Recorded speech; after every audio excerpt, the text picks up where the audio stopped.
Salam sejahtera bagi kita semua. Assalamualaikum warahmatullahi wabarakatuh. Perkenalkan, nama saya Yohanes Makidik SPD, peserta Diklat Calon Kepala Sekolah tahun 2021 dari SMP Kristen Kandora, Kabupaten Tanah Toraja. SMP Kristen Kandora berdiri sejak tahun 1955 di bawah binaan Yayasan Perguruan Kristen Toraja. Saat ini terakreditasi B dengan visi spiritualitas berkarakter cerdas dan terampil. SMP Kristen Kandora berada sekitar 7 km dari kota Makale, Tanah Toraja yang diapit oleh dua gunung, yaitu Gunung Kandora dan Gunung Tinori. Saat ini siswa di SMP Kristen Kandora berjumlah 213 siswa dengan tenaga pendidik dan tenaga kependidikan berjumlah 21 orang. Berikut beberapa prestasi yang diraih di tahun 2020 dan 2021 dalam bidang akademik dan olahraga.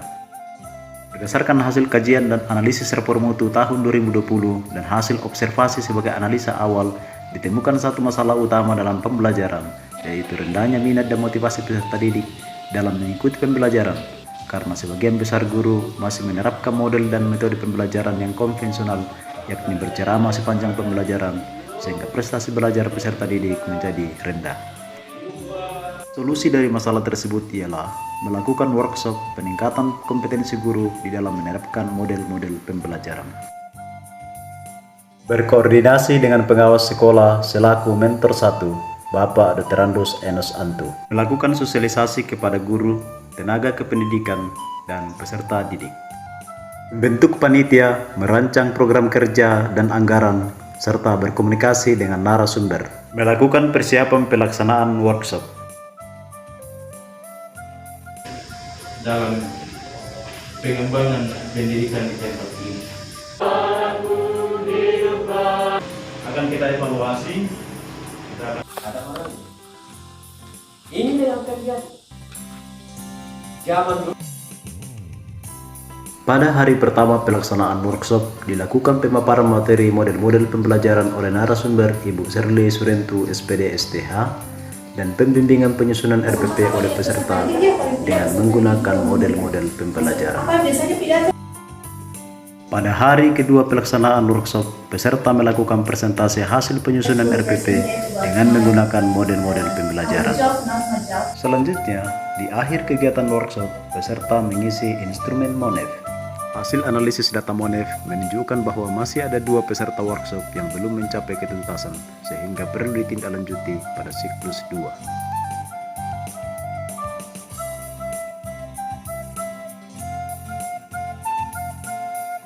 Setelah dilakukan pembimbingan dan pendampingan dari tutor sebaya bagi peserta yang belum mencapai ketuntasan pada siklus 1, didapatkan hasil dengan ketercapaian yang sangat baik dan peningkatan yang signifikan.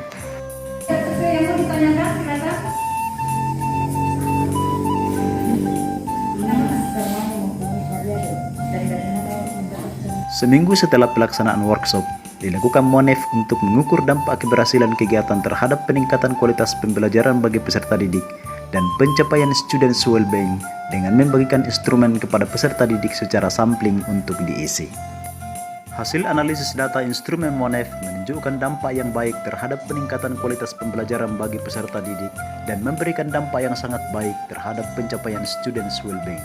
Setelah saya mengikuti kegiatan workshop, saya lebih memahami dan mampu menerapkan model-model pembelajaran dengan benar, sehingga siswa lebih bersemangat, antusias dalam mengikuti pembelajaran. Dengan penerapan model-model pembelajaran oleh guru, kami makin senang belajar. Dalam pembelajaran kami merasakan sesuatu yang baru, pokoknya bagus, dan kami makin semangat belajar. Terima kasih guru. Dengan antusiasme guru dan murid di SMP Kristen Kandora semakin meningkat dengan adanya workshop ini. Bersama dengan beberapa guru selaku tim pengembang kurikulum di sekolah, melakukan analisis dan kajian terhadap 8 standar pendidikan pada beberapa indikator. Saat ini saya berada di SMP Kristen Makale, Kabupaten Tanah Toraja, yang merupakan sekolah magang kedua saya dalam pelaksanaan Diklat Calon Kepala Sekolah tahun 2021 dalam rangka melakukan kajian manajerial dan peningkatan kompetensi berdasarkan AKPK yang masih lemah. SMP Kristen Makale berdiri sejak tahun 1951, berada di kota Makale, Kabupaten Tanah Toraja, dan menjadi salah satu SMP yang banyak diminati peserta didik baru setiap tahunnya karena maju dan berprestasi dalam berbagai bidang. Saat ini terakreditasi A dengan visi unggul dalam prestasi berlandaskan iman Kristen. Berkoordinasi dan menyerahkan surat tugas kepada Kepala Sekolah Bapak Yotam Pasumbung SPD MM selaku mentor 2. Selanjutnya, melakukan sosialisasi kepada tenaga pendidik dan tenaga kependidikan dalam rangka pelaksanaan kajian manajerial dan peningkatan kompetensi calon kepala sekolah berdasarkan AKPK yang masih lemah, yaitu pada kompetensi supervisi. Melakukan kajian manajerial bersama tim pengembang kurikulum dengan menganalisis 8 standar nasional pendidikan berdasarkan rapor mutu tahun 2020 pada beberapa indikator. Melaksanakan studi dokumentasi dan wawancara kepada kepala sekolah, wakil kepala sekolah bidang kurikulum, wakil kepala sekolah bidang humas, dan guru mata pelajaran. Hasil PK kompetensi supervisi calon kepala sekolah meningkat. Demikianlah video unjuk kerja, rencana proyek kepemimpinan, kajian manajerial dan peningkatan kompetensi saya lakukan sebagai calon kepala sekolah. Terima kasih atas seluruh bantuan, dukungan, dan bimbingan kepada saya, dan mohon maaf atas segala kekurangan dan kelemahan. Kiranya Tuhan memberkati kita semua.